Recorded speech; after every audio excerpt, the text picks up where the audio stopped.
मंगलम गौतमो गणी मंगलम कुंद कुंदाद्यो जैन धर्मोस्तु मंगलम। जय बोलो आदिनाथ भगवान की। आचार्य एक साथ विद्यासागर महामुनिराज की। परम पूज्य मुनिवर शिव सर संभव सागर जी महाराज की, मुनि संघ की। जे त्रिभुवन में जीव अनंता, सुख चाहें दुख तें भय बनता। इस तीन लोक में अनंतानंत जीव राशि है और उस अनंतानंत जीव राशि में छह ढाला काल कहते हैं, वह सुख की चाह करते हैं और दुख से भयभीत हैं। हर कोई व्यक्ति सुख चाहता है।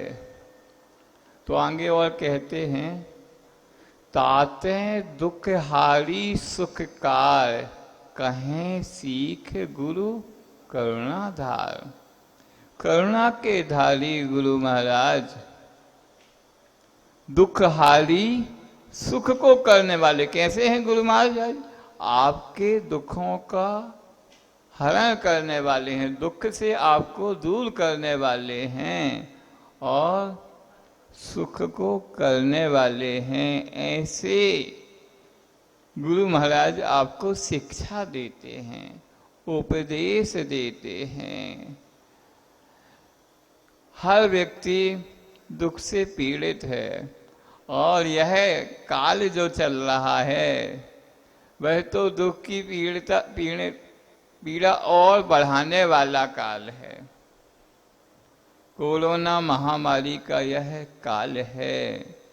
सैकड़ों वर्ष में ऐसी कोई विपदा हमारे ऊपर आती है, हमारे ऊपर से मतलब पूरी मानव जाति के ऊपर, पूरे विश्व के ऊपर यह महामारी का दौर चल रहा है। पूरा विश्व ही इससे त्रस्त है। एक महामारी का एक दौर निकल गया, एक लहर आके चली गई। कैसी आती है लहर और तरंग? जैसे किसी ने एक पत्थर बिल्कुल शांत सरोवर में फेंक दिया।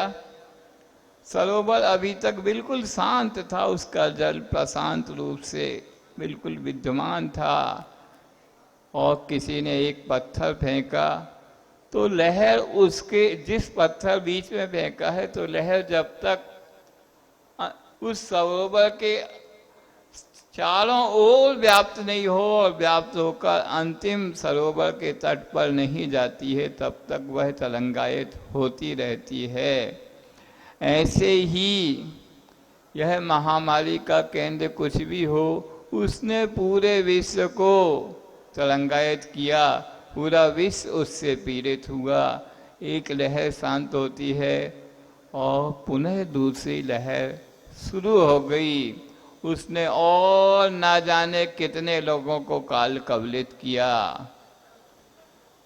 आपके आजू का, बाजू का, सामने का कितने लोग असमय में ही काल के ग्रास बन गए।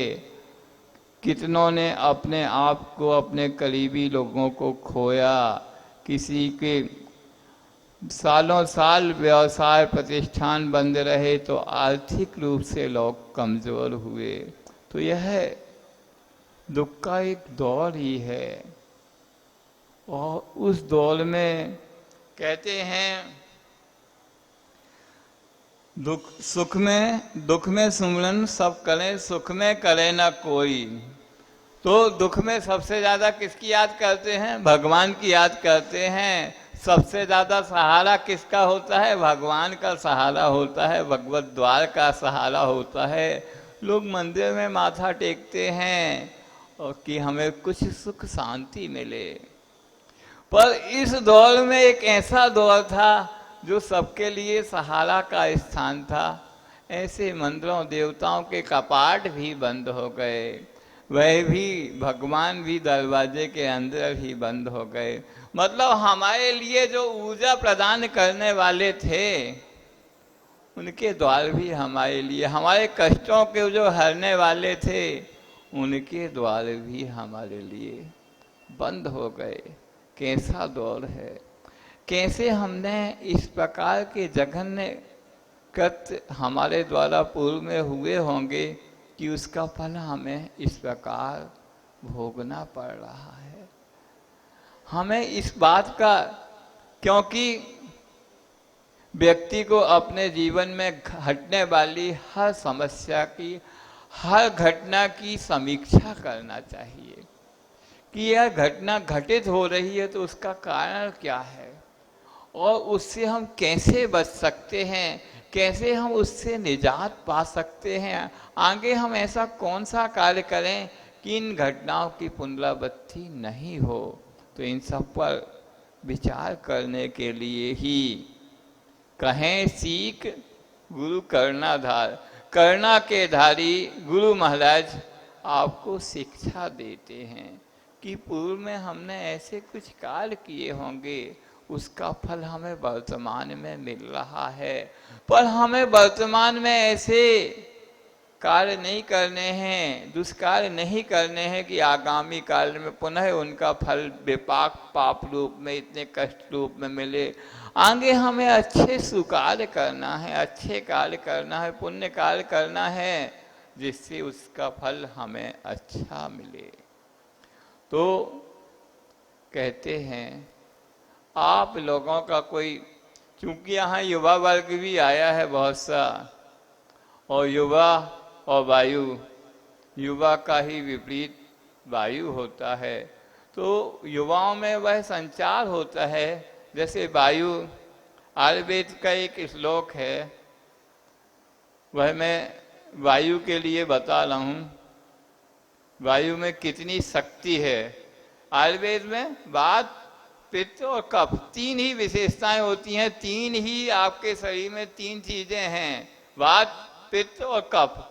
उसके माध्यम से ही आपके शरीर की पूरी संरचना चलती है। रोग आदि का प्रशमन, रोग नहीं होना, निरोगी शरीर होना और रोग प्रकोपित होना, इन तीनों के आधार पर ही निर्धारित है। वात, पित्त और कफ। वात मतलब हमारे शरीर का, वात मतलब वायु बढ़ जाना, शरीर में वायु का प्रकोप हो जाना, यह वात व्याधि हो गई। पित्त मतलब शरीर में बिल्कुल अग्नि जैसे जलन होने लगना, दाह बढ़ना, यह पित्त का प्रकोप हो गया। और कफ, सर्दी आदि और कफ हो जाना, एकदम शीत का प्रकोप शरीर में हो जाना, यह कफ हो गया। तो जो आपकी कोरोना महामारी थी वह कफ के प्रकोप से ही हुई थी। आधुनिक चिकित्सा पद्धति इसको लिए कोई वायरस को जिम्मेदार ठहराए या कुछ भी ठहराए, आधुनिक चिकित्सा पद्धति के पास भी इसका अभी तक कोई बहुत अच्छा उपचार नहीं निकल के आया। पहले उन्होंने कहा कोरोना के मरीज को हाइड्रोक्लोरोक्विन दे दो, बिल्कुल ठीक हो जाएगा। फिर WHO की गाइडलाइन आई, नहीं, हाइड्रोक्लोरोक्विन के से फायदे कम नुकसान ज़्यादा हैं। फिर उन्होंने कहा प्लाज्मा थेरेपी से ठीक हो जाता है। फिर बाद में उनकी स्वयं पलट गए, नहीं इससे भी ठीक नहीं होता है। फिर बाद में कहने लगे रेमडेसिविर जो कोई इंजेक्शन है विदेशी कंपनी बनाती है उससे सब ठीक हो जाता है। अब पुनः उनका स्टेटमेंट आ गया उससे भी कुछ नहीं होता, उसके बहुत से साइड इफेक्ट होते हैं। तो मतलब आधुनिक चिकित्सा पद्धति के पास भी इसका कोई बहुत अच्छा उपचार नहीं है, वो भी तुक्का लगा रहे हैं। अब हम आयुर्वेद जो हमारी हजारों वर्ष पुरानी चिकित्सा पद्धति है उस पर आते हैं। तो आयुर्वेद का कोई भी वैद्य होगा तो कोई भी वैद्य किसी भी रोग के निदान के लिए आयुर्वेद में जो निदान की पद्धति है वह बहुत ही अच्छी पद्धति है। आधुनिक चिकित्सा पद्धति में जो निदान के लिए एक से एक यंत्र डेवलप हुए हैं, चाहे वो CT स्कैन हो या जे हो जो हो, उससे रोग का निदान होता तो है, बहुत महंगा रोग का निदान है, उसके बाद भी सही नहीं कि वो वह निश्चित ही वो हो। अब जैसे कोरोना के लिए जो भी रैपिड एंटीजन टेस्ट थे, RT-PCR था, उसमें भी लोग नेगेटिव आ रहे थे, पर फिर भी उनको कोरोना था। उन्होंने कहा सीटी स्कैन कराओ, उससे ही कंफर्म होगा कि है कि नहीं।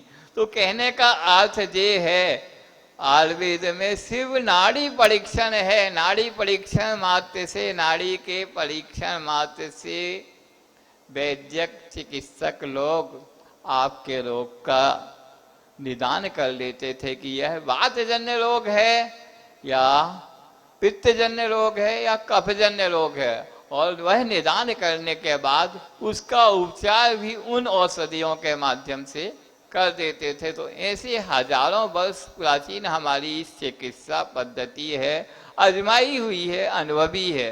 अब आप कहेंगे कोरोना काल में भी हजारों नहीं लाखों लोगों ने इस चिकित्सा पद्धति का लाभ उठाया और अपनी इम्यूनिटी बढ़ाई और उस कोरोना से, कोविड-19 से निजात पाई।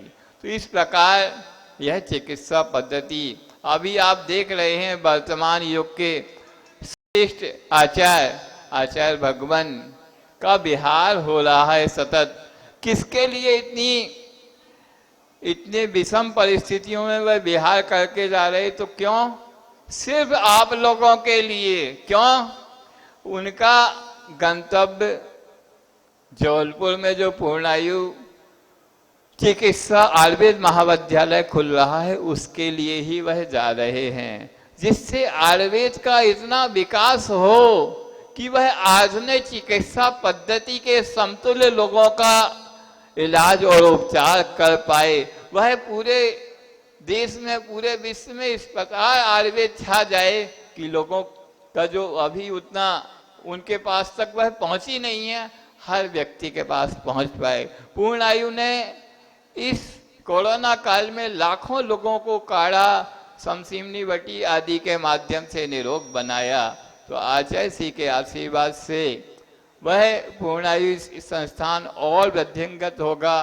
तो हम उस श्लोक की बात कर रहे थे जो युवा और वायु को लक्ष्य करके मैं बता रहा हूँ।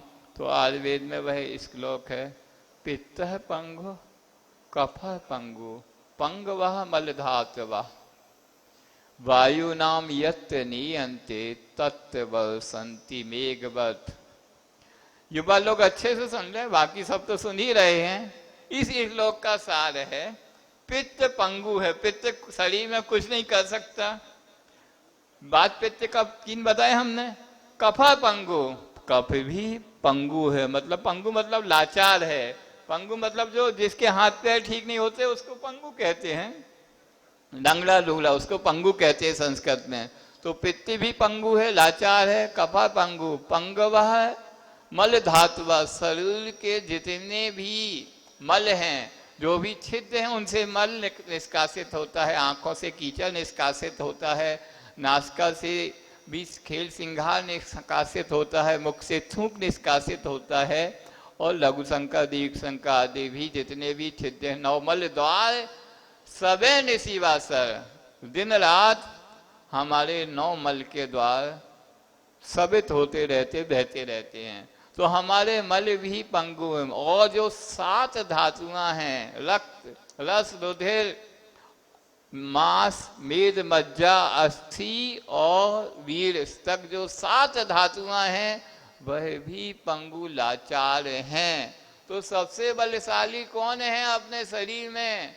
तो आगे बताते हैं उसी श्लोक ने, वायु नाम यत्र नीयन्ते तत्र वर्षन्ति मेघवत्। इस श्लोक की व्याख्या में बहुत अच्छा विषय हमें ध्यान आ गया कि हमारे शरीर में जो वायु है, वात है, वही इतना बलशाली है। कैसे, कितने बलशाली है?